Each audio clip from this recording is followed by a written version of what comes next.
Question number 2 की तरफ हम बढ़ते हैं। How and when cell was discovered, यानी कि सेल को कब डिस्कवर किया गया। Cell was discovered by an Italian scientist Robert Hooke in 1665।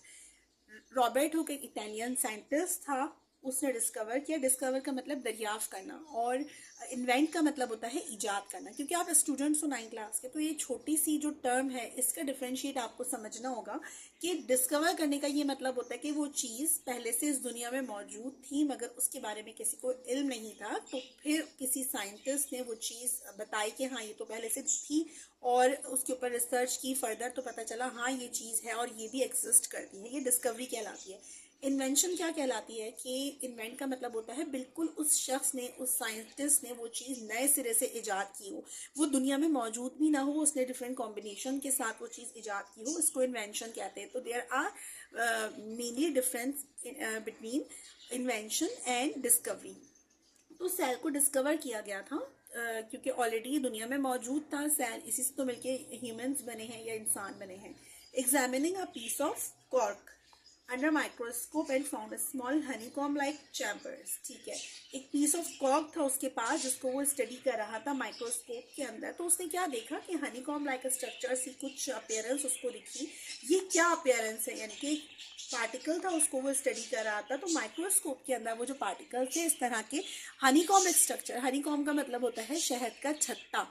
किस तरह से, आपने कभी शहद का छत्ता देखा होगा आप लोग जो स्टूडेंट्स ने, कि वो किस तरह से होता है, उसकी जो स्ट्रक्चर होता है ना, कभी आप देखना शहद के छत्ते को, तो उसके अंदर शहद भरा हुआ होता है। तो उसी रॉबर्ट हुक साइंटिस्ट ने इसको हनीकॉम स्ट्रक्चर देखा, तो उसने सोचा ये क्या है, और ये मतलब इसकी डिटेल उसने फर्दर उसको जूम इन किया और उसको देखा कि ये तो एक सेल है जो अपने अंदर एक बेसिक यूनिट है और एक लाइफ अपने अंदर रखता है। ये किस चीज, एक सिंगल सेल क्या है, ये प्रोटीन, लिपिड या न्यूक्लिक एसिड से मिलकर बना होता है।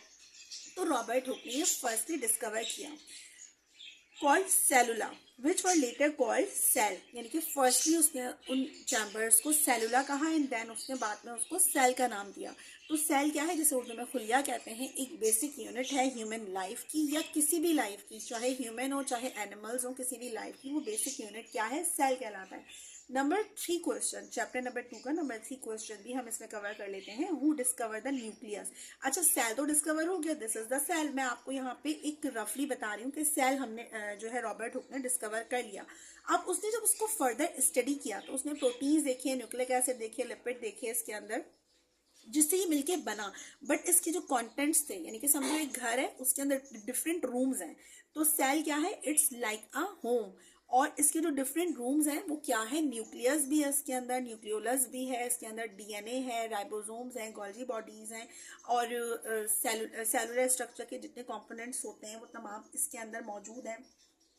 तो ये क्या है, एक रूम की तरह है। तो न्यूक्लियस क्या है, इसका मरकज़ा इसको उर्दू में कहते हैं। जो 9 क्लास के उर्दू में स्टडी कर रहे हैं उसको मरकज़ा कहेंगे, न्यूक्लियस।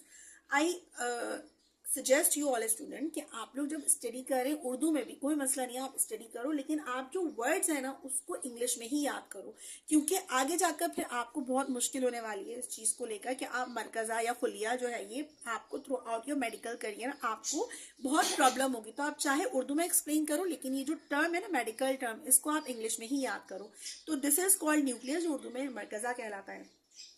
तो ठीक है, यहाँ हो गया who discover the nucleus in 1831। बात हो रही है 1665, यानी कि 200 साल, ऑलमोस्ट 200 साल बाद Robert Brown discovered a spherical body called nucleus in the cell of orchid. It control all the activities of the cell. इसकी मिसाल ऐसे ले लो जैसे हम इंसान हैं, इंसानों के पूरे कामों को कौन कंट्रोल कर रहा होता है, दिमाग कंट्रोल कर रहा होता है।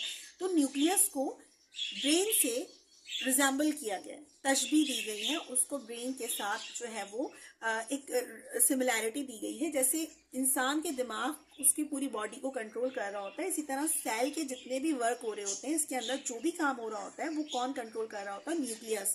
सो nucleus is also called the brain of the cell. In animal cell it usually present in the centre.